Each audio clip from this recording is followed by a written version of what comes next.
گزارے کیسے زندگی،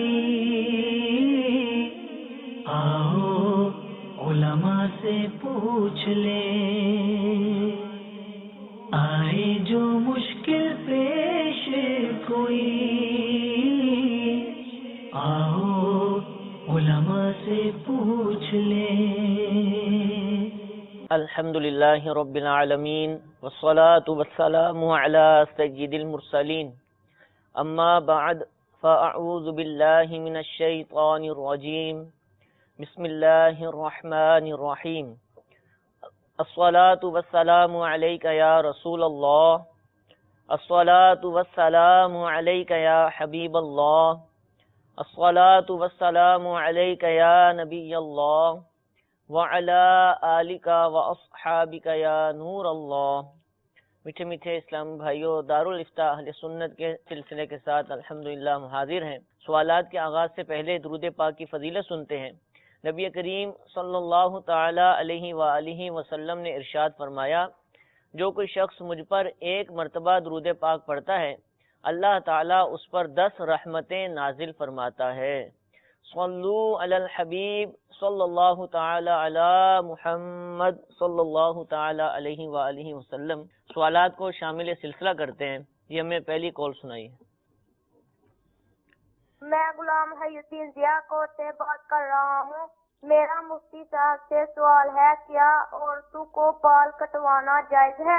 اور یہ جو دیواروں پر پینٹ گلیٹر والا ہوتا ہے یا چوڑیوں پر لگا ہوتا ہے، یہ کپڑوں یا جسم پر لگ جائے تو نماز وضو غسل ہو جاتا ہے؟ جی ضرور عرض کریں گے۔ جی ایک اور کال سنائیے۔ عادل عمر تاریخ چوک امام اعظم۔ مفتی صاحب کی بارگاہ میں عرض ہے کہ ایک نمازی قیام اور رکوع تو کر سکتا ہے لیکن سجدہ نہیں کر سکتا کیونکہ وہ 2 دانوں نہیں بیٹھ سکتا۔ اب اس کے لیے کیا حکم ہے کہ وہ بیٹھ کر نماز پڑھ سکتا ہے؟ جی ایک اور کال سنائیے۔ میں محمد سرفراز بول رہا ہوں۔ مجھے ایک چیز کی ہدایت فرما دیجئے کہ ہاتھ کا بوسہ لینا چومنا کیسا؟ جی ہاتھ کا بوسہ لینا کیسا؟ 3 سوالات ہیں۔ حضور غلام حی الدین بھائی ضیاء کوٹ سے مدنی منع تھے، غالباً یہ سوال پوچھ رہے ہیں کہ اسلامی بہنوں کو، عورت کو جو ہے وہ بال کاٹنا کیسا، کہ عام حالات کے اندر بھی وہ بال کاٹ سکتی ہیں؟ الحمدللہ رب العالمین والصلاة والسلام علی سید الانبیاء والمرسلین، اما بعد فاعوذ باللہ من الشیطان الرجیم، بسم اللہ الرحمن الرحیم۔ عورتوں کو بال کاٹنا جائز ہے، لیکن اس کی کچھ شرائط ہیں کہ کس طرز پر وہ بال کاٹ سکتی ہیں۔ پہلا تو یہ ہے کہ وہ بال اتنے کاٹیں گی کہ جس سے مردوں سے مشابہت نہ ہو۔ صحیح۔ جیسے اتنے کم کر دیے کندھوں سے اوپر ہو گئے، یا چھوٹے اتنے کر دیے کہ دور سے کہ قریب سے بندہ دیکھے تو وہ مرد کی طرح بال لگیں چھوٹے چھوٹے سے، ایسے بال کٹوانا اس کی شرعاً اس عورتوں کو اجازت نہیں ہے، جائز نہیں ہے ان کے لیے۔ اسی طرح بال ایسی طرز پر کٹوانا، ایسے فیشن پر کٹوانا کہ جو فاسقہ، فاجرہ، خراب عورتوں کے جو طریقہ کار ہوتے ہیں اس طرز پر بالوں کو کٹوانا، اس کی عورتوں کو اجازت نہیں ہے کہ ان کے طرز پر، کافر عورتوں کے طرز پہ بال کٹوائیں یا بری عورتوں کے طرز پہ بال کٹوائیں، تو اس کی اجازت نہیں ہے۔ لہذا اگر کسی کے بال بڑے ہوئے ہیں یا بعض اوقات بالوں کی جو نوکیں ہوتی ہیں وہ ان کے اندر کوئی خرابی ہو جاتی ہے تو اس کے لیے کاٹنا پڑتا ہے، تو کاٹ سکتے ہیں، لیکن اتنا کاٹیں کہ جس میں صرف آپ کے بال چھوٹے ہو جائیں، لیکن نہ اتنے چھوٹے ہوں کہ مردوں سے مشابہت ہو، نہ آپ اس کو اس طرز پہ کاٹیں، اس طریقے سے کاٹیں کہ جس سے غلط عورتوں کے ساتھ اس میں مشابہت پیدا ہو۔ ٹھیک ہے، نارمل یا سیدھی کٹنگ کر لی جائے، کٹنگ کرتی تو اس میں کوئی مسئلہ نہیں، کاٹ ضرورتاً کرنے میں حرج۔ اگر نوکوں کے بغیر بھی ویسے ہی کاٹنا چاہتی ہیں تھوڑے تو بھی کاٹ سکتی ہیں، کوئی لیکن وہ جو آپ نے شرائط بیان فرمائی اس کی پابندی روشنی لازم ضروری ہے۔ جزاک اللہ۔ وضو سے متعلق سوال ہے، دیواروں کا جو پینٹ ہوتا ہے اگر یہ جسم پر لگ جائے، یا پھر چوڑیاں، غالباً کا کہ چوڑیوں پر جو رنگ وغیرہ گلیٹر لگا ہوتا ہے، جی جی، تو یہ اگر لگ جائے جسم پر تو کیا اس کے ہوتے ہوئے وضو ہو سکتا ہے؟ دیکھیں اگر گلیٹر وغیرہ یہ چیزیں ایسی ہوتی ہیں کہ ان میں کئی ایسی ہوتی ہیں کہ جو پانی کو پہنچنے سے روک دیتی ہیں، صحیح، تو اگر یہ لگ گئی ہیں تو اب یہ پانی کو پہنچنے نہیں دیں گی، لہذا آپ کو کسی نہ کسی ذریعے سے ان کو ہٹانا پڑے گا، ان کو اتارنا پڑے گا۔ ہاں وضو کر لیا، اپنے اعتبار سے بالکل دھیان کے ساتھ وضو کیا، مکمل طور پہ سب چیزیں ہٹا لی، پھر بعد میں جب نماز پڑھ لی تو نماز پڑھنے کے بعد کسی حصے پہ نظر پڑی کہ کونے خانچے کے اندر جو ہے وہ کوئی لگا ہوا رہ گیا ہے، جرم لگا ہوا رہ گیا ہے پینٹ کا، یا جو ہے وہ گلیٹر کا یا افشاں کا یا کسی بھی چیز کا لگا ہوا رہ گیا ہے۔ اب جو پچھلی نماز پڑھی ہے وہ نماز ہوگی، لیکن اب جو نظر پڑ گئی ہے اس کو ہٹا کے اس کو دھونا ضروری ہے، اور اگر نماز کے دوران نظر پڑی تو پھر نماز اسی وقت آپ کو توڑنا پڑے گی، اور اس کو دھو کے ہٹا کے پھر نماز کو دوبارہ سے پڑھنا ہوگا. صرف اسی کو دھونا ہے جی، جتنے حصے پہ وہ لگی ہوئی ہے اس کو ہٹائیں اور اس کو دھو لیں. تو اپنے طور پہ مکمل احتیاط کے ساتھ ہاتھ دھو لیے ہیں، ٹھیک ہے. لیکن وہ اسی جگہ پہ لگی رہ گئی ہے کہ توجہ نہیں گئی اس طرف، یا وہ نظر نہیں آئی اس کو.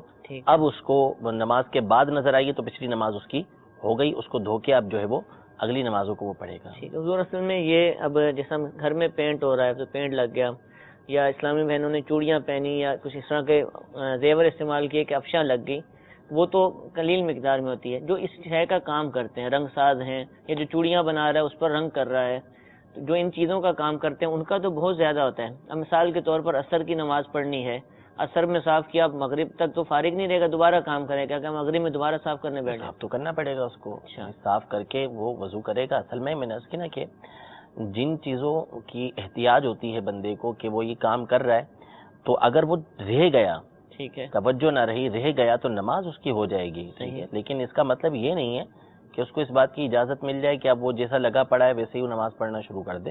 تو وہ ہٹائے گا، ان چیزوں کو دور کرے گا اور پھر اس کے بعد نماز ادا کرے گا. لازم ہے اس کے لیے، بالکل اس کو ہٹانا ضروری ہے، ہٹائے گا. اور اگر کوئی پکے نشان جم چکے ہیں، جیسے پالش کرنے والے ہوتے ہیں اور روزانہ اپنے ہاتھ صاف بھی کرتے ہیں اسپرٹ پیٹرول وغیرہ سے، پھر دھوتے بھی ہیں، اس کے باوجود کچھ نشانات پکے ہوتے ہیں، ان کے داغ سے پڑ جاتے ہیں، لکیروں کے اندر جو ہاتھوں کی لکیریں ہوتی ہیں ان کے اندر پھنس جاتی ہیں وہ چیزیں، تو وہ روزانہ خود بھی نہیں نکالتے، اس کے باوجود کھانا بھی کھا رہے ہوتے ہیں، تو کیا ان کو بھی نماز کے لیے نکالنا ضروری ہوگا؟ اب دیکھیں، اگر تو جیسے ایسی صورت حال ہے کہ کلر اگر ایسا ہو گیا ہے کہ وہ جسم کا حصہ ہی بن گیا ہے، پالش والے عموماً جو لکڑی پر جرم نہیں رہا اس کے اندر، کوئی جسم بنا ہوا نہیں رہا، اور جو کنڈیشن آپ بتا رہے ہیں کہ وہ ایسی حالت ہوتی ہے کہ وہ اب ہٹتا ہی نہیں ہے. عموماً پالش والوں کے ہاتھ دیکھیں تو آپ کو رنگین ہی نظر آئیں گے، صابن سے بھی دھوئیں تو وہ نہیں جائے گا، کسی صورت وہ نہیں جاتا، سوائے یہ کہ وہ کوئی خرش ہے اس کو تو ایسا ہو. تو پھر سمجھ ہی آتا ہے کہ یہاں پہ شریعت مطالعہ اس کو اس بات کا مکلف نہیں کرے گی کہ وہ چھری لے کے اس کو نکالنا شروع کرے، کہ جب ایسا وہ پکا جرم ہے کہ اس کو صابن کے ذریعے نکالنا بھی اس کے لیے ممکن نہیں رہا. پیٹرول سے یا اسپرٹ سے، مٹی کے تیل سے دھوتے ہیں ہاتھ، پھر بھی نہیں نکلتا، صابن سے بھی دھوتے ہیں، پھر بھی نہیں نکلتا. تو یہی سمجھ آتا ہے کہ یہاں پر شریعت مطالعہ ان کو معذور رکھے گی اور اس صورت میں ان کی نماز ہو جائے گی. لیکن جو روز لگتے ہیں تازے جرم وہ لگتے ہیں ہٹانا وہ پڑے گا، صاف کرنا ہٹانا ضروری ہے، اور نماز پڑھنا بھی لازم ہے. بالکل. یہ تو نہیں ہو سکتا کہ حضرت یہ تو بار بار کرنا پڑتا ہے، رات کو اکٹھی نمازیں پڑھ لوں گا. حرام اس طرح کرے گا تو گناہگار ہوگا. اچھا، نمازیں فرض ہیں تو اس کی جو بھی مکمل لوازمات ہیں اس کو پورا کرنا ہوگا. تو جس طرح کھانا جو ہے وہ سارے دن کا ایک ساتھ نہیں کھاتے، جو کھانا ٹائم کا ہے ٹائم پر ہی کھاتے ہیں، تو اس کے لیے بھی ہاتھ دھوتے ہیں، سب کچھ کرتے ہیں. تو اسی طرح نمازیں بھی جو ہیں وہ وقت پر جو مقرر کی ہیں اللہ تبارک و تعالیٰ نے، کھانا بھلے چھوٹ دیا لیکن وہ نمازیں جماعت کے بغیر نہیں پڑھنی، جماعت کے ساتھ پڑھنی ہے اور اپنے وقت کے اوپر پڑھنی ہے. ٹھیک. اور اس میں یہ بھی ہو سکتا ہے حضرت کہ عام طور پر یہ جو کام کرنے والے ہوتے ہیں 7 یا 8 گھنٹے ہی کام کرتے ہیں، 9 گھنٹے زیادہ سے زیادہ، تو اپنا وقت ہی ایسا شروع کر لیا جائے کہ عصر سے پہلے فارغ ہو جائیں، اور اب اس کے بعد چونکہ عصر بھی پڑھنی ہے، مغرب بھی پڑھنی ہے، عشاء بھی پڑھنی ہے، تو اگر یہ ذہن بنا لیا اپنے ذہن کے اوپر ہوتا ہے. اگر ذہن بنا لیا نا تو پھر راستہ خود بخود نکل آتا ہے. اور اگر ہیلے بہانے تلاش کرنے ہیں تو اس کے لیے 1000 راستے نکل آئیں گے، کہ وہ ہیلے بہانے تلاش کرے گا اور عذر تلاش کرے گا کہ میرے ساتھ تو یہ عذر ہے، میرے ساتھ فلاں عذر ہے. اور جس کا ذہن یہ ہوگا کہ میں نے نماز پڑھنی ہے، جماعت کے ساتھ پڑھنی ہے، تو پھر وہ ہر طرح کا راستہ نکال لے گا. تو یہ اپنے اپنے ذہن کے اوپر ہے. اگر اللہ کا خوف موجود ہے اور ذہن بنا ہوا ہے کہ میں نے نماز با جماعت ادا کرنی ہے، تو خود بخود یہ بندہ راستہ نکال لے گا اپنا. ٹھیک ہے، ماشاءاللہ.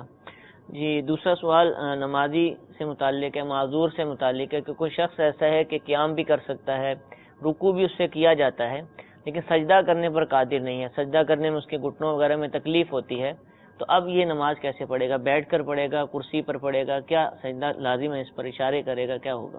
دیکھیں، اگر تو وہ سجدہ کرنے پر قادر نہیں ہے، ٹھیک ہے، تو اس صورت پر میں تو اس سے جو ہے وہ قیام بھی ساقط ہو جائے گا. رکوع بھی ضرورت نہیں ہے اس کو، قیام بھی اس سے ساقط ہو گیا. اب وہ کرسی پہ بیٹھ کے نماز پڑھ سکتا ہے. اچھا، اب کرسی پہ بیٹھ کے نماز پڑھے گا تو رکوع کے لیے تھوڑا سا جھکے گا، اشارہ کرے گا آگے، اور جو سجدہ ہے وہ رکوع کے مقابلے میں کچھ زیادہ جھک کے کرے گا. ان دونوں میں فرق کرے گا اس طریقے سے. اچھا، اب یہ کرسی پہ بیٹھ کے نماز پڑھتے ہیں، بعض اوقات مسجد کے اندر جب جماعت ہو رہی ہوتی ہے، صف کے اندر بیٹھے ہوئے ہوتے ہیں، تو اس میں یہ احتیاط ضروری ہے کہ یہاں شریعت مطہرہ جو ہے ان افراد کو اس بات کی اجازت دیتی ہے کہ وہ قیام نہ کریں، قیام ان سے ساقط ہو چکا ہے۔ ٹھیک ہے، تب ہوتا یہ ہے کہ صف کے اندر کرسی جو ہوتی ہے وہ آگے ہوتی ہے، ٹھیک ہے، اب یہ کھڑے ہوں گے تو ساری صف یہ سیدھی کھڑی ہوتی ہے اور یہ آگے کھڑے ہوتے ہیں، تو اس طرح یہ ناپسندیدہ کام ہے۔ تو جب شریعت مطہرہ نے ان کو اجازت دے دی ہے کہ آپ جو ہے وہ قیام نہ کریں، آپ کو اجازت ہے اس بات کی، تو پھر اس اجازت کا فائدہ اٹھائیں اور یہ ناپسندیدہ کام نہ کریں، بلکہ یہ بیٹھ جائیں، زمین پر بیٹھ جائیں، زمین پہ بیٹھنا چاہیں زمین پہ بیٹھ یا جائیں، کرسی کرسی پر پہ بیٹھنا چاہیں کرسی پہ بیٹھیں، ٹھیک ہے، اور کرسی پہ بیٹھ کر ہی اللہ اکبر کہہ لیں۔ اگر ویسے کھڑے ہو کے کرتے ہیں تو پھر ٹھیک ہے، وہ کھڑے ہو کے پھر قیام کریں، رکوع بھی کریں اور بیٹھ جائیں، یہ ان کو اس بات کی اجازت ہے۔ اور ویسے ہی بیٹھ کے پوری نماز پڑھ لیتے ہیں، جبکہ سجدہ نہیں کر سکتے، ویسے ہی پوری بیٹھ کے نماز پڑھ لی تو بھی ان کی ہو جائے گی، اور کرسی پہ بیٹھ کے پڑھی تو بھی ان کی نماز ہو جائے گی۔ لیکن کرسی کے حوالے سے ہم نے یہ عرض کی کہ کیونکہ کرسی جو ہوتی ہے وہ صف میں آگے ہوتی ہے، تو اس لیے اگر جماعت کے وقت میں یہ کھڑے ہوں گے تو اس صورت میں یہ دوسرے سے آگے نکل جائیں گے، اور سجدہ انہوں نے کرنا نہیں ہے۔ تو اس لیے جب اجازت اس بات کی موجود ہے کہ آپ کو قیام نہ کرنے کی اجازت ہے تو پھر آپ بیٹھ جائیں اور پوری نماز آپ بیٹھ کر ہی ادا فرمائیں۔ ٹھیک ہے حضور، اس میں بعض دفعہ یہ ہوتا ہے جیسے آپ نے فرمایا کہ سجدہ نہیں کر سکتا تو اب قیام ساقط ہو گیا، تو بعض لوگ پاؤں میں موچ آ جاتی ہے، پاؤں اتر جاتا ہے، ہڈی اتر جاتی ہے، تو اب ویسے تو سجدہ کر سکتے ہیں لیکن پاؤں لگانا، انگلیاں لگانا مشکل ہو رہا ہوتا ہے، تو اب کیا سجدہ ساقط ہو جائے گا؟ نہیں، سجدہ ساقط نہیں ہو جائے گا۔ یہ پاؤں کی انگلیاں لگانا جب بندے کے لیے ممکن ہو تو یہ اس کے اوپر لازم ہے۔ ٹھیک ہے، اب معذور ہے وہ ویسے ہی، یعنی موچ آ گئی یا ویسے ہی اس کا پاؤں مڑتا نہیں ہے، مثلا آپریشن ہوا یا کوئی ایسی وجہ ہے کہ اس کی انگلیاں مڑتی نہیں ہیں، ٹھیک ہے، یا کوئی ایک انگلی مڑ نہیں پاتی، تو اب اس کا مطلب یہ نہیں ہوگا کہ وہ سجدہ چھوڑ دے گا، بلکہ وہ سجدہ کرے گا اور جس طرح اس کا پاؤں رہتا ہے اس انداز میں وہ پاؤں رکھے گا، کیونکہ وہ رکھنے پر قادر ہے، تو وہ جس طریقے سے رکھ سکتا ہے وہ رکھے گا۔ ٹھیک ہے، جزاک اللہ۔ مزید کچھ سوالات شامل سلسلہ کرتے ہیں، یہ ہمیں سوال سنائیے۔ میرا سوال زکوٰۃ کے بارے میں ہے کہ میرے پاس کراچی میں 2 بلڈنگ ہیں، ایک تو میں نے رہائش کے سلسلے کی لی ہوئی ہے، بچوں کی رہائش کے لیے، اور دوسری میرے پاس بلڈنگ ہے، اس میں فلیٹ وغیرہ بنا کے میں نے وہ رینٹ پہ دیے ہوئے ہیں۔ آیا میں نے یہ معلوم کرنا ہے کہ جو میں نے فلیٹ جو بنا کے رینٹ پہ دیے ہوئے ہیں ان کی زکوٰۃ مجھے دینی پڑے گی، یعنی وہ کمرشل بلڈنگ کی بھی زکوٰۃ دینی پڑے گی، یا جو اس سے رینٹ مل رہا ہے اس پہ زکوٰۃ دینی پڑے گی؟ جی ضرور عرض کریں گے، کون کال سنائیے۔ میں محمد جعفر افطاری مرکز الاولیاء کے علاقے داتا نگر سے بات کر رہا ہوں۔ مفتی صاحب کی بارگاہ میں عرض ہے کہ آج کل یہ میت ہو جاتی ہے 40ویں پہ، وہ کہتے ہیں جی روح کو ہم نے ودا کیا ہے، الوداع کیا ہے، یہ ایسا کرنا کیسا ہے؟ جی الوداع کرنا کیسا ہے، یعنی الوداع ہوتی ہے، یہ ایک اور کال سنائیے۔ میرا سوال یہ ہے کہ اسلامی بہن جب عمرے کے لیے جائے گی تو کیا گود میں جو بچہ ہے اس کے ساتھ عمرہ ہو سکتا ہے، اس کا عمرہ ہوگا، یا اس کو نئی مسجد میں لے کر جانا؟ اور دوسرا، کیا اسلامی بھائی اپنی زوجہ اور اپنی ساس کے ساتھ عمرے کے لیے جا سکتا ہے؟ ٹھیک ہے، زوجہ اور ساس کے ساتھ۔ جی حضور، کراچی میں رہتے ہیں، 2 بلڈنگیں ہیں، 2 مکان ہیں ان کے پاس، ایک مکان تو بچوں کی رہائش کے لیے اپنی ضرورت کے لیے رکھا ہوا ہے، اور دوسرا مکان جو ہے انہوں نے کرائے پر دیا ہے، رینٹ پر دیا ہے، تو اب ان کے لیے زکوٰۃ کا کیا حکم ہے، زکوٰۃ ہوگی یا نہیں ہوگی؟ دیکھیں، وہ جو بلڈنگ انہوں نے کرائے پہ دی ہوئی ہے اس بلڈنگ کے اوپر تو زکوٰۃ نہیں ہوگی، البتہ جو رینٹ ان کا آتا ہے، کرایہ جو آتا ہے، تو اب اس کو دیکھا جائے گا کہ اگر وہ کرایہ اتنا ہوتا ہے جو بچ جاتا ہے، یعنی استعمال نہیں کرتے باقی رکھتے ہیں اپنے پاس، اب یہ بچ جاتا ہے اور اس کی جو مقدار بنتی ہے وہ اتنی بنتی ہے کہ نصاب کو پہنچ جائے، یعنی 52.5 تولہ چاندی کی رقم کے برابر ہو جاتی ہے، یا ان کے پاس ویسے ہی پہلے سے رقم موجود ہے، یعنی ان کے اوپر زکوٰۃ ویسے ہی لازم ہوتی ہے، تو اب جو رقم کرائے کی آ رہی ہے وہ بچی رہتی ہے تو اسی کے ساتھ انکلوڈ ہو جائے گی، مل جائے گی اس کے ساتھ، اب دونوں کو ملا کے اس کے اوپر زکوٰۃ ان پر لازم ہوگی۔ اور اگر وہ بچتی نہیں ہے، آتی ہے، اس کو خرچ کر ڈالتے ہیں، یا وہ اتنی تھوڑی ہوتی ہے کہ نصاب کو پہنچتی نہیں اور ان کے پاس پہلے سے بھی کچھ موجود نہیں کہ جس کی وجہ سے یہ نصاب بنے، تو اس صورت میں اس پر زکوٰۃ نہیں ہوگی۔ لہٰذا یہ دیکھ لیں اس حوالے سے، بظاہر یہ لگتا ہے کہ ان کے پاس اور بھی موجود ہوگا، تو جو کرائے کی رقم آتی ہے اگر وہ بچی رہتی ہے تو یہ ان کے پچھلے نصاب کے ساتھ مل کے اس کے اوپر بھی زکوٰۃ یہ لازم ہوگی۔ جزاک اللہ۔ جعفر بھائی مرکز الاولیاء لاہور سے کہتے ہیں کہ 40واں جب اس کا ختم دلایا جاتا ہے تو کہتے ہیں ہمارے یہاں مشہور یہ ہے کہ اس دن روح کو الوداع کیا جاتا ہے، تو کیا روح کو الوداع کر سکتے ہیں، ایسے ہو جاتی ہے، کیا ہوتا ہے یہ؟ فضولیات میں سے ہے صحیح کہ روح کو الوداع کرنا اس طریقے سے، ٹھیک ہے، یعنی روح کیا، وہ تو ویسے ہی الوداع ہو گیا، یعنی جیسے ہی اس کی روح نکلی جسم سے چلی گئی، تو اس کا جو دنیا سے جو تعلق تھا، بظاہر جو تعلق رہنے والا وہ تو ختم ہو گیا، باقی اب اس کا جسم سے اپنا تعلق ہے، قبر سے اس کا تعلق ہے، پھر جیسی اس کی کنڈیشن ہے اس کے حوالے سے اس کے احوال ہوں گے، اس کے حالات ہوں گے کہ کہاں کہاں اس کو جانے کی اجازت ہوگی. تو یہ کوئی نہیں ہے کہ روح کو الوداع کر دیا ہم نے. 40واں کرنا ٹھیک ہے، اچھی بات ہے، جب ثواب کی نیت سے کریں گے ایصال ثواب کے لیے تو ایک جائز کام ہے، لیکن اس پر یہ کوئی بات نہیں ہے کہ روح اس وقت الوداع ہوتی ہے، ایسا کوئی نہیں ہے، اور اس طرح کی سوچ رکھنا بھی درست نہیں ہے. ٹھیک ہے. یہ اب بس ہے صرف وہ جو محفل ہے وہ ایصال ثواب کے لیے، یعنی فضولیات میں سے ہے، لوگ اپنے اپنے طور پر جو ہے اس طرح کی باتیں ذہن میں بنا لیتے ہیں، نہ اس حوالے سے علماء سے کوئی رہنمائی لیتے ہیں اور ایک بات کو مشہور کر دیتے ہیں اور پھر یہ بات چلتی رہتی ہے. تو ایسا کچھ بھی نہیں ہے. ہاں محفل کرتے ہیں 40ویں کی، اس میں کوئی خلاف شرع کام نہیں کرتے، ایصال ثواب کرتے ہیں، قرآن خوانی کی جاتی ہے اور جو میت ہے اس کو ایصال ثواب کر دیتے تو ٹھیک ہے، اس میں کوئی مسئلہ نہیں ہے. حضور یہ 40ویں کا ذکر چھڑا ہے، 40واں یا سویم، کیا اس میں چنے وغیرہ کھلانا لازم ہے؟ کئی جگہوں پر چنے دیے جاتے ہیں، چنے ہی آج بھنے ہوئے چنے ملتے ہیں. دیکھیں اصل میں 40واں سویم خود لازم نہیں ہے. اچھا، یہ خود لازم خود ہی لازم نہیں ہے تو ہم اس میں چنے کھلانے کو کیا لازم کہیں گے؟ ٹھیک ہے. تو یہ چیزیں جو ہیں اگر کوئی ان کو لازم سمجھتا ہے تو غلط سمجھتا ہے. 40واں سویم یہ سب ہیں ایصال ثواب جو قرآن و حدیث سے ثابت ہے. اصل ایصال ثواب ثابت ہے، اور سویم کرنا یا 40واں کرنا یا 10واں کرنا یا برسی کرنا یہ سب ایصال ثواب کے ذریعے ہیں کہ جن میں آسانی کے ساتھ یہ سارے کام ہو سکتے ہیں. تو یہ اسی صورت میں ان کی اجازت ہے کہ جب آپ شریعت مطہرہ کے مطابق کرتے ہیں، یعنی اس میں سے ایک شرط یہ کہ آپ اس کو لازم نہ سمجھیں، اور بظاہر اس کو کوئی لازم سمجھتا بھی نہیں ہے، ایصال ثواب کا ذریعہ ہی سمجھتا ہے، لہذا اس کو کرنا جائز ہے. اور اس میں چنے کھلانا یا اس میں کھانا کھلانا یہ کوئی ضروری نہیں ہے، مخصوص نہیں ہے اس کے اندر. اور سویم کا جو کھانا ہے وہ تو صرف اور صرف غریبوں ہی کو کھلایا جائے گا، وہ امیروں کو کھلایا بھی نہیں جا سکتا. ٹھیک ہے. اس میں کتابیں وغیرہ جو آج کل الحمدللہ ذہن دیا جاتا ہے، تقسیم کرتے ہیں، تو اس سے بھی یہ بہت اچھی بات ہے، یہ اور زیادہ اچھی بات ہے. یعنی آپ غریبوں کو کھلائیں، غریبوں تک پہنچائیں کھانے کو، لیکن اگر آپ صرف چنے ہی بانٹ رہے ہیں تو چنوں سے کسی کا پیٹ بھرتا نہیں ہے، وہ ایسے چل جاتا ہے سلسلہ. اگر اس کی جگہ آپ کتابیں ایسی بانٹ دیتے ہیں، رسالے بانٹ دیتے ہیں کہ جو اصلاح کا سامان بنتی ہے لوگوں کی، تو وہ زیادہ اچھی بات ہے. ٹھیک ہے. بس یہ ایصال ثواب ہی کی نیت سے کرنا چاہیے. عمرے سے متعلق ضرور سوال ہے کہ اسلامی بہن اگر عمرے پر جاتی ہے، بچہ گود کا ہے، چھوٹا بچہ ہے، 1 سال کا، 1.25 سال کا، تو اب ظاہر سی وہ جو ماں کے ساتھ ہی رہے گا، تو اب کیا عمرے کرنے کے لیے مسجد حرام میں جانا پڑے گا؟ کیا اس کو ساتھ رکھ سکتی ہے؟ دیکھیں اگر اس کو گود میں اٹھا کے اس نے طواف وغیرہ کر لیا تو طواف اور اس کا سعی وغیرہ عمرہ تو اس کا ہو جائے گا. لیکن اب بچے کی کنڈیشن دیکھ لیں کہ بچہ کیسا ہے. یعنی اگر بچہ ایسا ہے کہ اس سے اس بات کا اندیشہ ہے کہ وہ گندگی کر دے گا مسجد میں جا کر، وہ ٹرینڈ نہیں ہے اس حوالے سے. بچہ ویسے گندگی تو کرتا ہی ہے، بعض ٹرینڈ ہوتے ہیں، یعنی ان کی ٹائمنگ ہوتی ہے کہ اس نے اس ٹائم کرنا یہ کرنا ہے، تو اس کو فارغ کروا کر پھر اس کو لے کے جائیں. تو اس طریقے سے اگر جا سکتے ہیں تو فبیہا. لیکن اگر بچہ ایسا ہے کہ اس کا کوئی پتہ نہیں ہوتا یا اس کی طبیعت ہے کہ اس کا پیٹ خراب ہے تو وہ گندگی کر سکتا ہے، تو پھر اس کو لے کے نہ جائے. بھلے ڈائپر پہنا ہوا ہے، کچھ بھی پہنا ہوا ہے، پھر اس کی صورت یہ ہے کہ جو ہے ایک رک جائے ماں باپ میں سے، عورت جو ہے کسی کے ساتھ ہی گئی ہوگی، اگر کسی کو وہ ایک رک جائے اور ایک طواف کر لے، پھر صحیح کے اندر جو ہے وہ ساتھ رکھ لیں. مساء میں لے جا سکتے ہیں، مساء میں لے جا سکتے ہیں، وہ مسجد کی جگہ نہیں ہے، وہ مسجد سے باہر ہے، اگرچہ وہ بظاہر جوڑا ہوا نظر آتا ہے لیکن وہ باہر ہے مسجد، شرعاً جو ہے وہ مسجد نہیں ہے. جزاک اللہ. انہی کا سوال تھا کہ کوئی عمرے پر جانا چاہتا ہے یا حج پر جانا چاہتا ہے یا ویسے ہی کوئی مسافت سفر طے کرنا چاہتا ہے، تو زوجہ ہوں اور ساتھ ساس ہوں، تو کیا یہ سفر کیا جا سکتا ہے اس طریقے سے؟ ہاں اگر کوئی فتنہ نہیں ہے اس کے اندر، کوئی اور خرابی نہیں ہے کہ ساس اور داماد کے اندر کوئی ایسا معاملہ نہیں ہے تو ٹھیک ہے. ساس اور داماد یہاں پر محرم ہے، یعنی اس حوالے سے وہ جا سکتے ہیں. اکیلے بھی اگر زوجہ نہ بھی ہوں، نہ بھی ہوں تو دیکھا جائے گا کہ وہ دونوں جوان ہیں یا اس طرح کا کوئی اندیشہ ہے خوف کا، تو پھر تو اس سے منع کیا جائے گا. ورنہ یہ کہ اگر بوڑھی ہے وہ ساس اور یہ خود بھی بڑی عمر کا ہے تو پھر جانے میں مسئلہ نہیں ہے، جانے کی اجازت ہے، شرعاً یہ جا سکتے ہیں. جزاک اللہ.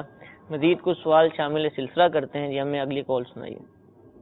عابد حسین اور طوری لاوا سے بات کر رہا ہوں. سوال یہ تھا کہ ہم لوگ جو ہوتے ہیں اکثر لوگ کو اردو زبان میں قرآن مجید پڑھا ہوتا ہے، جیسے عربی ہمیں نہیں آتی، اسی طرح نماز میں بھی عربک نماز ہم نہیں پڑھ سکتے، تو اس کے بارے میں کیا حکم ہے؟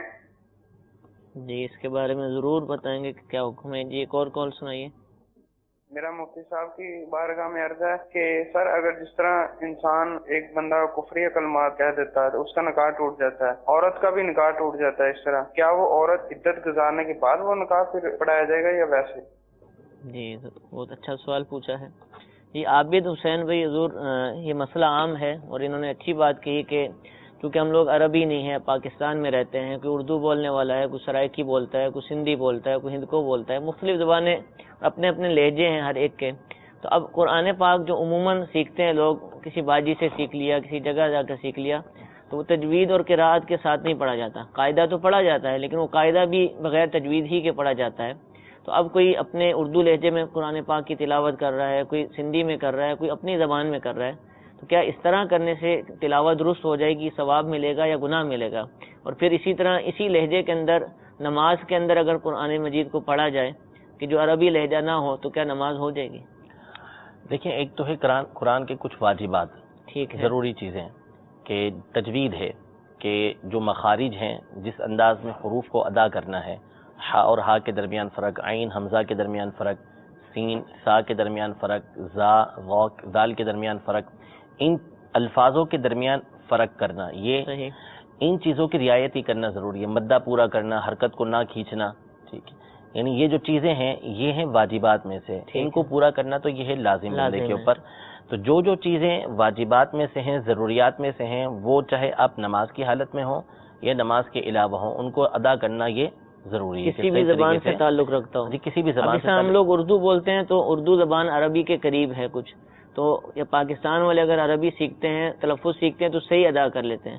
اب کوئی انگلش بولنے والا ہے، کوئی چائنی بولنے والا ہے، تو کیا ان پر بھی لازم ہوگا کہ بیائی نہیں؟ جی بالکل، ان پر بھی یہ لازم ہوگا کہ وہ سیکھیں گے. ٹھیک ہے، اور جو تلفظ جو ادا کرنے کا طریقہ کار ہے، جو فقہاء کرام نے جس طریقے سے یا قراء حضرات نے جو اس کے قواعد بیان کیے ہیں، اس انداز میں سیکھنا ضروری ہے ہر ایک. ٹھیک ہے، تو اب وہ سیکھیں گے اور اس انداز میں ادا کریں گے. یہ ہے اس کا ایک قواعد ہیں جو ضابطے ہیں. پھر اس کے اندر اور چیزیں بھی ہوتی ہیں کہ اخفاء کرنا، غنہ کرنا، ادغام، اقلاب، اظہار وغیرہ جس کے قاعدے ہیں وہ سارے آ گئے. اچھا، اب اس سے اوپر تھوڑا سا جاتے ہیں تو وہ آتا ہے حسن صوت، یعنی اچھی آواز کے اندر قرات کرنا یا عربی لہجے کے اندر لہجہ اختیار کرنا. تو یہ ایک اچھی بات ہے. حدیث پاک کے اندر جو ہے وہ خاص اس کی ترغیب دلائی گئی کہ لحون عرب کے اندر، لحن عرب کے اندر، یعنی جو عربی لہجہ ہے، عربی انداز ہے، اس میں تم تلاوت کرو. صحیح. تو لیکن اب یہ ہر ایک کر لے یہ لازم نہیں ہوتا، ہر ایک جو ہے وہ اس پر قادر بھی ہو یہ ضروری نہیں ہوتا.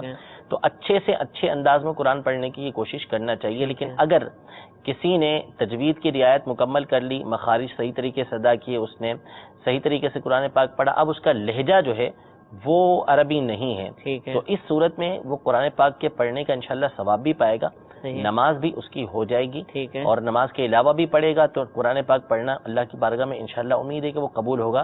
لیکن جو اچھے طریقے سے قرآن پاک پڑھ سکتا ہے اس کو چاہیے کہ اچھے انداز میں قرآن پاک پڑھے، کہ اللہ تبارک و تعالیٰ اس بات کو بہت پسند کرتا ہے.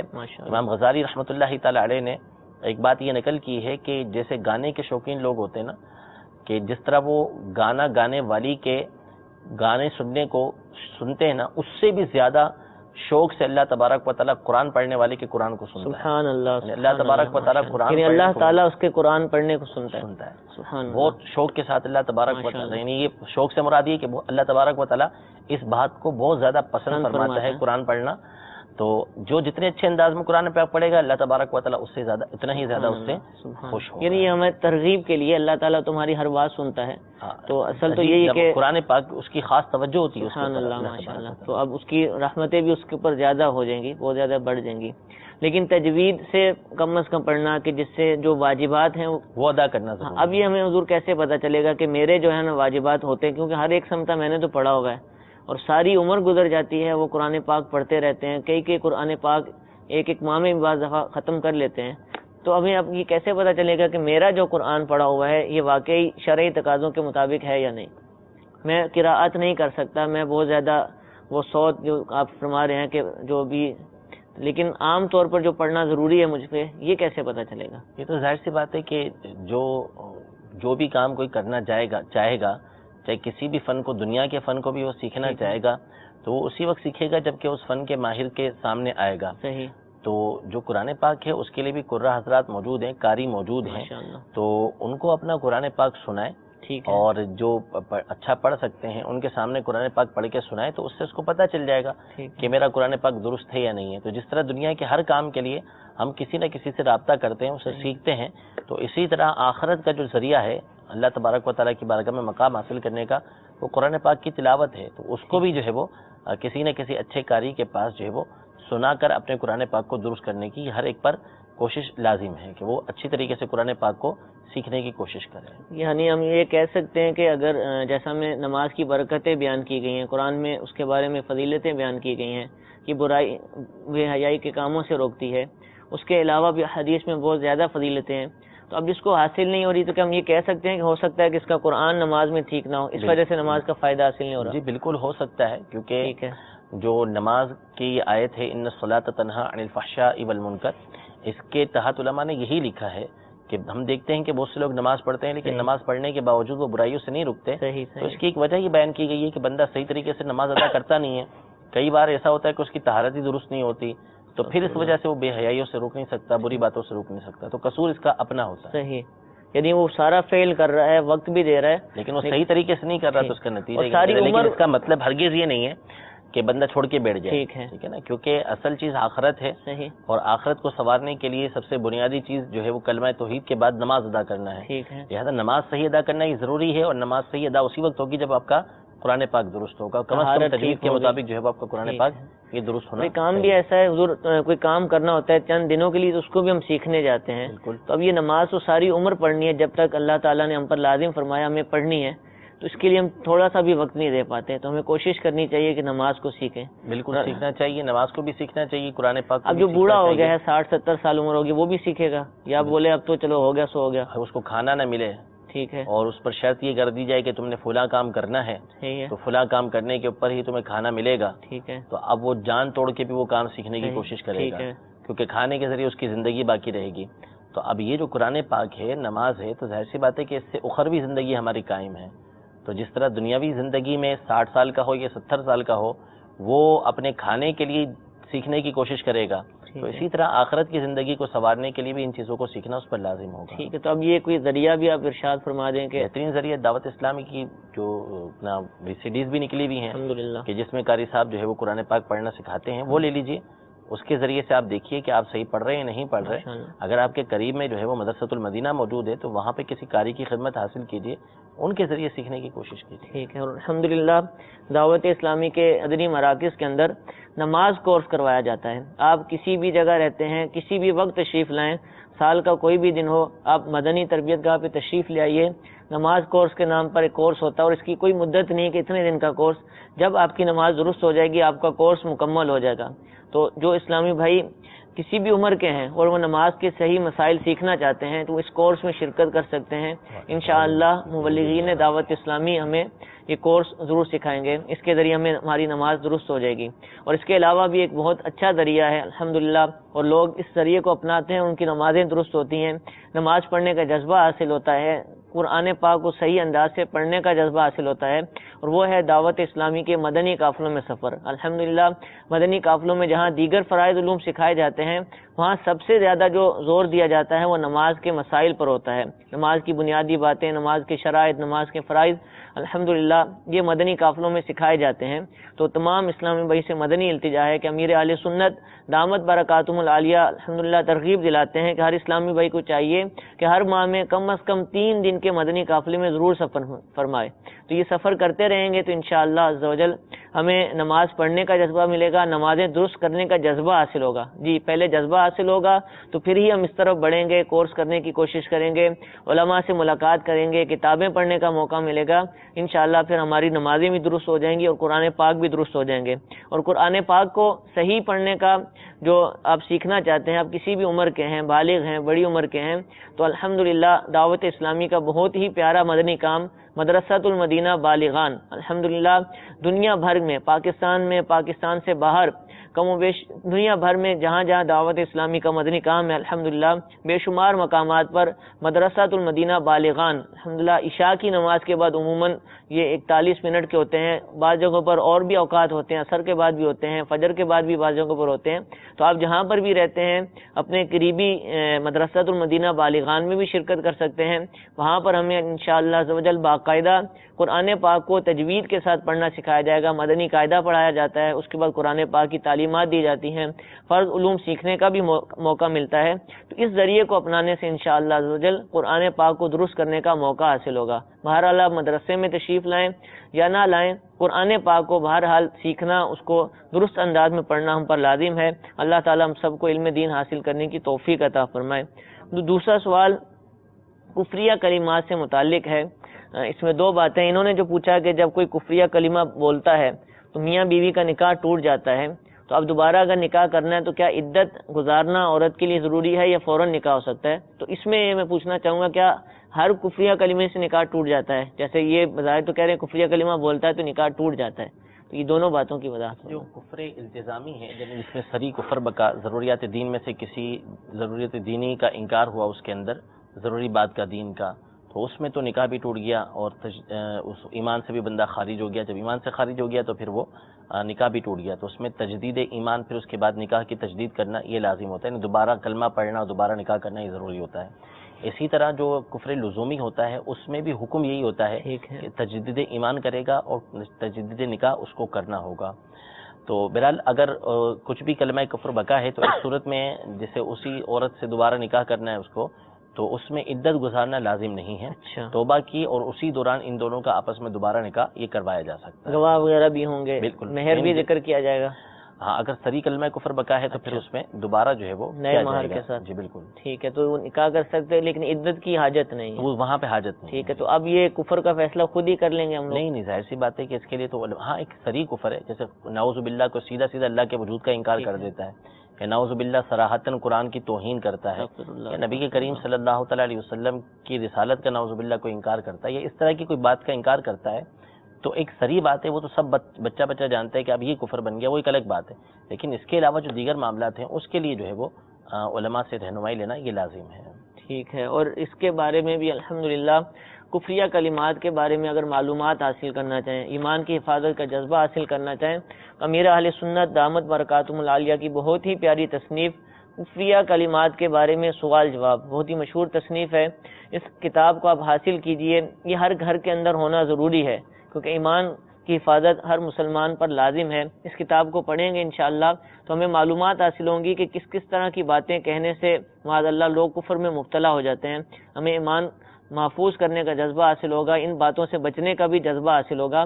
یہ کتاب امید ہے کہ اور زبانوں کے اندر بھی یہ دستیاب ہوگی. اور اسی طرح جو پہلے نماز کی بات ہوئی، نماز سیکھنے کے معاملے کی بات ہوئی، اس سے بھی متعلق امیر اہل سنت کی بہت ہی پیاری کتاب نماز کے احکام، جو کہ 12 رسائل پر مشتمل ہے. اس میں وضو کا طریقہ، نماز کا طریقہ، جمعہ نماز کا طریقہ، عیدین کا طریقہ، نماز جنازہ کا طریقہ، قضا نمازوں کا طریقہ، مسافر کی نماز کا طریقہ، پھر فاتحہ کا طریقہ، اگر کوئی انتقال کر جائے تو فاتحہ کیسے کہنی چاہیے. اس طرح کی الحمدللہ متعدد 12 رسائل جو ہیں اس کتاب کے اندر موجود ہیں. یہ بھی مختلف زبانوں کے اندر الحمدللہ یہ کتاب موجود ہے. اس کتاب کو بھی ہر گھر کے اندر ہونا ضروری ہے، ہر گھر میں یہ کتاب ہونی چاہیے. یہ دونوں کتابیں آپ مکتبۃ المدینہ سے حاصل کر سکتے ہیں. اگر مکتبۃ المدینہ اگر آپ کے قریب نہیں ہے، رسائی نہیں ہے، تو الحمدللہ دعوت اسلامی کی ویب سائٹ www.dawatislami.net اس پر یہ کتاب، یہ دونوں کتابیں اور اس طرح کی بے شمار کتابیں الحمدللہ علماء اہل سنت کی، امیر اہل سنت دامت برکاتہم العالیہ کی دعوت اسلامی کی ویب سائٹ پر موجود ہیں. آپ وہاں پر جا کر یہ کتابیں اور دیگر کتابیں بھی ڈاؤن لوڈ کر سکتے ہیں اور ویب سائٹ پر رہتے ہوئے بھی پڑھ سکتے ہیں. اللہ تعالیٰ ہمیں ان کتابوں کا مطالعہ کرنے، ان کو اپنے گھر میں رکھنے اور دوسروں کو بھی ترغیب دلانے کی توفیق عطا فرمائے. جی مزید سوالات کو شامل سلسلہ کرتے ہیں. جی ہمیں کال سنائیے. عامر سعید اتاری عرب شریف سے بول رہا ہوں. میرا سوال یہ ہے کہ کسی اسلامی بھائی کو نبی پاک صلی اللہ تعالی علیہ وآلہ وسلم خواب میں آنا اور کچھ ارشاد فرمانا، یہ شرعی حوالے سے ذرا اس کی حقیقت بتا دیں. جی ضرور عرض کریں گے. ایک اور کال سنائیے. میرا دارالفتہ اہل سنت سے سوال ہے کہ شیطان کے بارے میں یہ بتا دیجئے کہ وہ فرشتہ تھا یا جن تھا، برائے کرم. جی شیطان کیا تھا؟ جی ایک اور کال سنائیے. میرا سوال یہ ہے، فرض کی رکعتوں میں آخر کی 2 رکعتوں میں سورت کو ملانا جائز ہے؟ یہ مجھے بتا دیجیے. فرض کے آخر میں سورت کا حکم. عامر سعید اتاری بھائی ہم سے پوچھ رہے ہیں کہ نبی کریم علیہ السلام کی جس خوش نصیب کو خواب کے اندر زیارت ہو جائے تو اس میں کچھ سرکار علیہ السلام ارشادات بھی فرمائے، حکم بھی فرمائے، تو اس کا کیا حکم ہے؟ زیارت کا کیا حکم ہے؟ اگر جو فرمائے تو اس کا کیا حکم ہے؟ دیکھیے جو زیارت ہے، جیسے ہی پوچھتے تھے کہ اس کا زیارت کا کیا شرعی حکم ہے، اس کے بارے میں کچھ ہے، تو یہ تو حدیث پاک کے اندر ہے، من رآنی فی المنامی، کہ جس نے مجھے خواب میں دیکھا فسیرانی، تو وہ مجھے عنقریب خود دیکھے گا. اسی طرح من رآنی فقد رأى الحق، جس نے خواب میں مجھے دیکھا تو اس نے حق ہی کو دیکھا، یعنی سچ دیکھا اس نے. تو یہ تو قاعدہ ہے. نبی کریم صلی اللہ علیہ وسلم نے ارشاد فرمایا کہ فإن الشیطان لا يتمثل بی، کہ جو شیطان ہے وہ میری شکل و صورت اختیار نہیں کر سکتا. تو جو خواب میں نبی کریم صلی اللہ علیہ وسلم کی زیارت سے مشرف ہوگا تو وہ نبی کریم صلی اللہ علیہ وسلم کی زیارت ہی سے مشرف ہوگا. تو یہ حق ہے، نبی کریم صلی اللہ تعالی علیہ وسلم کی خواب میں تشریف لاتے ہیں، لا سکتے ہیں، اس میں کوئی جو ہے وہ حرج نہیں ہے، کوئی اس کے اندر رکاوٹ نہیں ہے. اور بکثرت علماء کو جو ہے اور اولیاء کے اس حوالے سے واقعات موجود ہیں کہ نبی کریم صلی اللہ علیہ وسلم کی خواب میں بھی بیداری کے اندر بھی انہوں نے زیارت کی ہے. باقاعدہ ایک عالم نے عرب کے اس موضوع پر ایک پوری کتاب لکھی ہے کہ جس میں انہوں نے واقعات ذکر کیے ہیں کہ کس کس عالم کو حالت بیداری میں اور کس کو حالت جو ہے وہ خواب کے اندر، نیند کے اندر نبی کریم صلی اللہ علیہ وسلم کی زیارت ہوئی ہے. تو نبی کریم صلی اللہ علیہ وسلم خواب میں تشریف لا سکتے ہیں. اب یہ الگ بات ہے کہ خواب میں تشریف لائے تو حضور علیہ الصلوۃ والسلام خوش ہیں یا نعوذ باللہ اللہ کی پناہ ناراض ہیں، یہ فیصلہ اس جو کنڈیشن ہے اس کو دیکھ کر ہی پتہ چلتا ہے. اور اس کے پتہ چلنے کا طریقہ کار یہ ہوتا ہے یا تو خود دل گواہی دیتا ہے کہ نبی کریم صلی اللہ علیہ وسلم کی ذات گرامی ہے، یا خود نبی کریم صلی اللہ علیہ وسلم اس بات کا اظہار فرماتے ہیں، یا وہاں پر کوئی تیسری شخصیت موجود ہوتی ہے جو اس بات کا تعارف کرواتی ہے کہ نبی کریم صلی اللہ تعالی علیہ وسلم کی ذات گرامی ہے. اسی طرح نبی کریم صلی اللہ علیہ وسلم جو کچھ خواب میں ارشاد فرمائے وہ بھی حق ہے. ہاں البتہ اگر آپ علیہ الصلوۃ والسلام نے کوئی بات ایسی بظاہر بیان فرمائی کہ جو ظاہری شریعت کے مطابق نہیں ہے تو نبی کریم صلی اللہ علیہ وسلم نے جو بیان فرمایا وہ حق اور سچ ہے. یہ سننے والے کا قصور، اس کو یاد نہیں رہا، شاید کہ اس کو یاد نہیں رہا. اس کے جو اعضاء تھے کیونکہ نیند کی حالت تھی تو وہ پوری طور پہ بیدار نہیں ہوتے، مکمل طور پہ اس کے اعضاء ایسے نہیں ہوتے کہ جو صحیح طریقے سے بات کو سن سکیں. تو اس لیے اگر ایسی بات ہوئی کہ جو بظاہر شریعت مطہرہ کے خلاف جاتی ہے تو نبی کریم صلی اللہ علیہ وسلم نے حق فرمایا، اس کے سننے والے کی یہاں پر مثال کے طور پہ کہتا ہے کہ مجھے فرمایا کہ نماز معاف ہے، یعنی یہ کہہ رہا ہے جی، لیکن ایسا ہو نہیں سکتا. یہ ہے کہ نماز معاف نہیں ہے. ہاں تو نہیں. جیسے امام جعفر صادق رضی اللہ تعالی عنہ سے کسی نے عرض کی کہ میں نے خواب میں دیکھا کہ حضور علیہ الصلوۃ والسلام مجھے میں کشی یعنی شراب پینے کا حکم دے رہے ہیں، تو فرمایا تجھ سے غلطی ہوئی ہے، حضور علیہ الصلوۃ والسلام شراب پینے سے تجھے منع فرما رہے ہیں. ٹھیک ہے، تو یہ اپنی غلطی ہے کہ ایسی بات اگر ہوئی تو اس کے سننے والے کی خود غلطی ہوگی. حضور علیہ الصلوۃ والسلام نے جو فرمایا جب فرمایا وہ حق اور سچ فرمایا، اور جو اس نے صحیح سمجھا اور واقعی شریعت کے مطابق بھی ہے، وہ جو اس نے سمجھا تو پھر اس پر عمل کرنا لازم ہے. بالکل کیا جائے گا اس پر عمل. ٹھیک ہے، وہ عمل کیا جائے گا، اس کو حکم دیا جائے گا. جزاک اللہ. حضور شیطان رشتہ ہے یا جن ہے، یہ کیا ہے؟ اس کے بارے میں پچھلی دفعہ بھی عرض کر دیا تھا کہ قرآن پاک میں اللہ تبارک و تعالی نے اس بات کو بیان فرمایا کہ کان من الجن ففسق عن امر ربی، کہ یہ جو شیطان ہے یہ جنات میں سے تھا اور اپنے رب کے نافرمانی کر کے یہ دور ہو گیا، فاسق ہو گیا.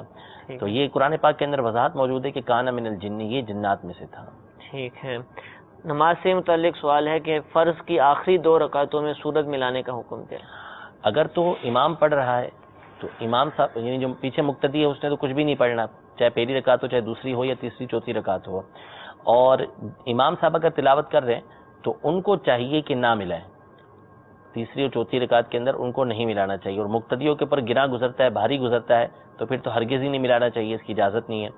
اور اکیلا بندہ نماز پڑھ رہا ہے، کسی وجہ سے اس کی جماعت رہ گئی اور اب وہ اکیلا نماز پڑھ رہا ہے تو اس صورت میں اس کے لیے بہتر ہے کہ تیسری اور چوتھی رکعت کے اندر فرض کی ہے سورہ فاتحہ کے بعد سورت کو ملائے.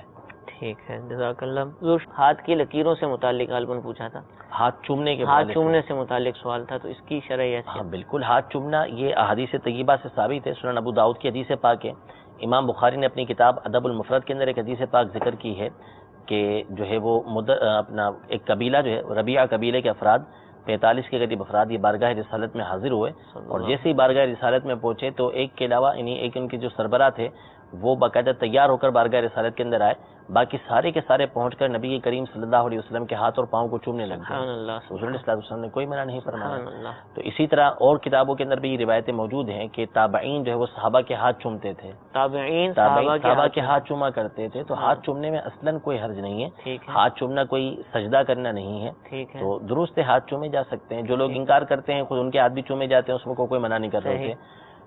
جو ہے وہ سوشل میڈیا کا دور ہے، اب جو منع کرتا ہے خود اس کی کچی ہو جاتی ہے کہ ایک طرف منع کر رہا ہوتا ہے، دوسری طرف اس کی ویڈیو دکھائی جا رہی ہوتی ہے کہ اس کے اپنے ہاتھ چومے جا رہے ہوتے ہیں.